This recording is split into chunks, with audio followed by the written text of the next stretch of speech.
Le bureau du Premier ministre a annoncé qu'il se concentre sur la clarification du cadre juridique et des exigences visant à s'inspirer des lois pour un public plus large.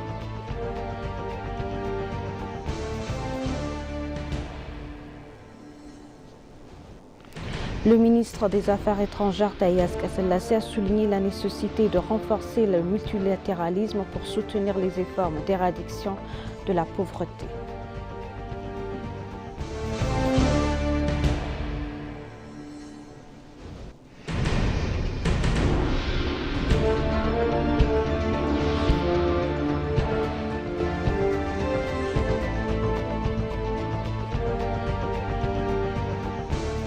Bienvenue chers téléspectateurs, c'est Aline Tebaro avec le journal du 24 septembre 2024.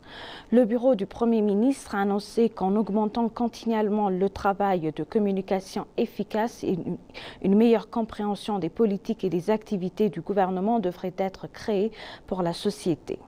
Le département du secrétariat de presse du bureau a réuni des experts en communication de différents ministères et a dispensé une formation axée sur la communication moderne afin d'améliorer les activités de communication du gouvernement. Il a été indiqué que la formation vise à fournir en temps opportun des informations importantes sur les politiques, les services et les activités clés du gouvernement en tenant compte du contexte changeant des communications dans le monde et dans notre pays. En outre, le bureau a annoncé qu'il se concentre sur la clarification de cadres juridiques et des exigences visant à s'inspirer des lois pour un public plus large. Il a été démontré que ces efforts contribuent aux efforts visant à créer une citoyenneté informée et active dans les affaires nationales et soutiennent l'engagement du gouvernement en faveur de la transparence.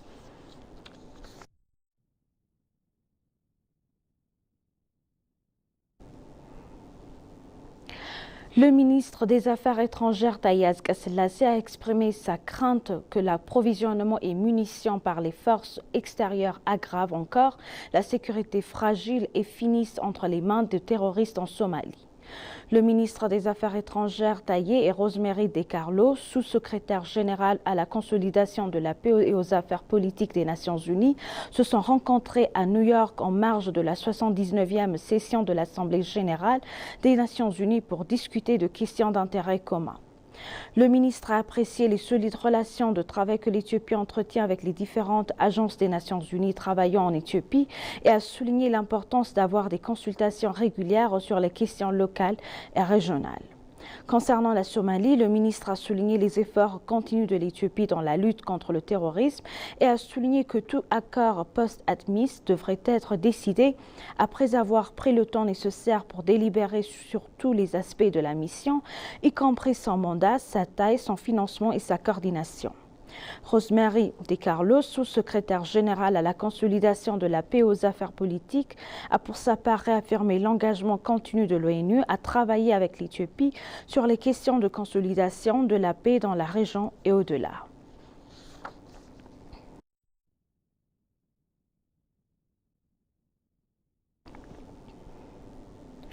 Le ministre des Affaires étrangères Taye Asqe-Selassie a souligné la nécessité de renforcer le multilatéralisme pour soutenir les efforts d'éradication de la pauvreté. Une délégation dirigée par le ministre des Affaires étrangères a participé au sommet de l'avenir des Nations Unies qui se tient à New York. Taye a prononcé un discours lors du sommet et a participé à un dialogue interactif sous la bannière « Renforcer le multilatéralisme pour la paix et la sécurité internationale ». En outre, le ministre a souligné la nécessité de passer de la rivalité à la coopération, de renforcer la tolérance à l'égard des différences politiques et de construire des ponts pour atteindre le programme de développement mondial le plus élémentaire. Il a déclaré que les Nations Unies doivent être au centre d'un multilatéralisme efficace en surmontant des influences provenant d'intérêts nationaux sélectifs tout en augmentant ses ressources humaines et autres pour fournir une plateforme de convocation fiable pour les questions controversées. Taye a appelé le Conseil de sécurité de l'ONU à s'acquitter de ses fonctions et à préserver son autorité et à répondre à la quête de représentation de l'Afrique.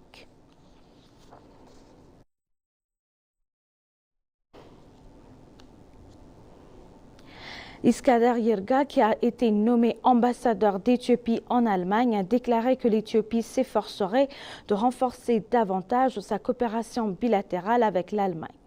L'ambassadeur Iskander est arrivé à Berlin pour commencer son travail en Allemagne et a été accueilli par les collègues de l'ambassade.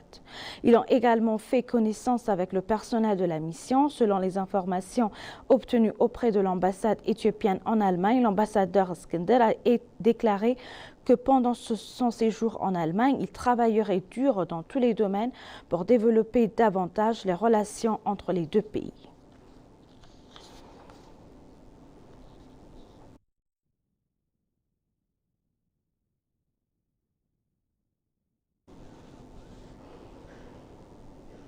L'ambassadeur d'Éthiopie au Soudan du Sud, Nabil Mahdi, a eu un entretien avec le ministre d'État sud-soudanais chargé des affaires étrangères et à la coopération internationale, Mehdi Semaya Kumba. Au cours de leur discussion, l'ambassadeur Nabil a dévoilé que le gouvernement éthiopien continuera de renforcer son soutien au gouvernement et au peuple du Soudan du Sud. Il a également souligné que les deux pays doivent mettre en œuvre les accords signés sur les infrastructures et le renforcement des capacités en fonction de leurs besoins mutuels. Le ministre d'État des Affaires étrangères et de la coopération internationale du Soudan du Sud, Mehdi Semaya Kumba, a exprimé sa gratitude pour le soutien que le gouvernement éthiopien apporte au Soudan du Sud dans le processus de mise en œuvre de l'accord cadre de coopération sur le Nil. Il a déclaré que le gouvernement du Soudan du Sud s'engage à mettre en œuvre l'accord cadre de coopération sur le Nil. Selon les informations obtenues auprès de l'ambassade éthiopienne au Soudan du Sud, les deux parties ont discuté de l'importance de signer un accord d'exception de visa pour faciliter la circulation des citoyens.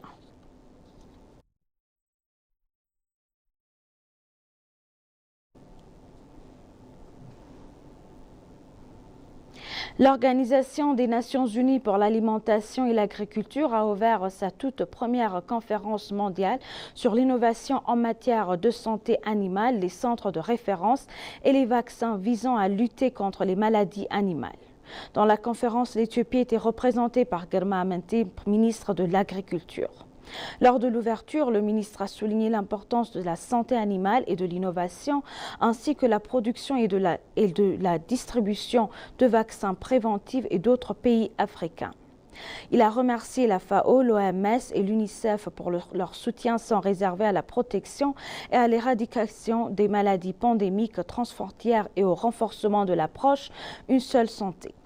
Girma a également souligné les réussites de l'Éthiopie dans les domaines de l'empreinte verte, de l'hématoturfate, de la production de blé irrigué et d'autres initiatives dans le domaine de l'agriculture.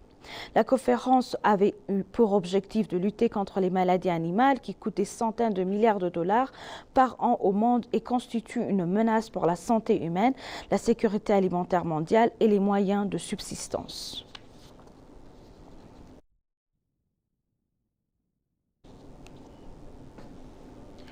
Pour la première fois, l'Éthiopie a commencé à transporter de bétail par train vers Djibouti. Le PDG de la société par action Ethio-Djibouti Railway, l'ingénieur Takalaoma, a annoncé que le service de transport ferroviaire de bétail d'Adama à Djibouti a été annoncé. L'ingénieur Takalaoma a dit que le démarrage de ce service augmenterait notre capacité. Il a déclaré que le transport ferroviaire Ethio-Djibouti via Adama augmentera la capacité d'exporter des produits carnés de qualité vers les pays étrangers et réduire les embouteillages. Takalaoma a publié sur sa page de médias sociaux que l'annonce de service montre que l'Éthiopie s'engage à mener des affaires efficaces et durables dans le secteur.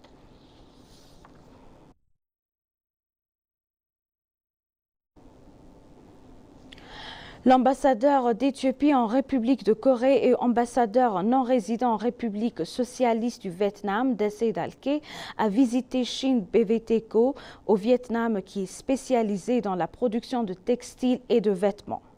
Au cours de la visite, l'ambassadeur Dessay a discuté avec le PDG de l'entreprise Tony Dean selon l'ambassade d'Éthiopie à Séoul, en Corée du Sud. À l'occasion, le PDG a expliqué que l'entreprise s'efforçait d'étendre ses investissements en Éthiopie. Shin est engagée dans la production de textiles et de vêtements tels que Gore-Tex, Simsiling, Down, Gloves et Tents.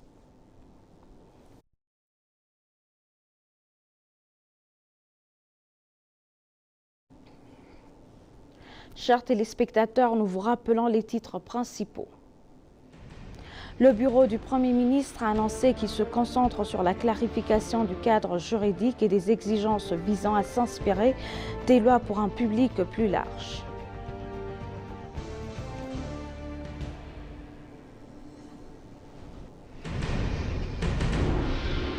Le ministre des Affaires étrangères Tayaz Selassie a souligné la nécessité de renforcer le multilatéralisme pour soutenir les efforts d'éradication de la pauvreté. Merci, chers téléspectateurs. C'est la fin du journal. C'était Aline Taïbalo avec le journal. Restez avec nous avec le reste des programmes. Bonne journée.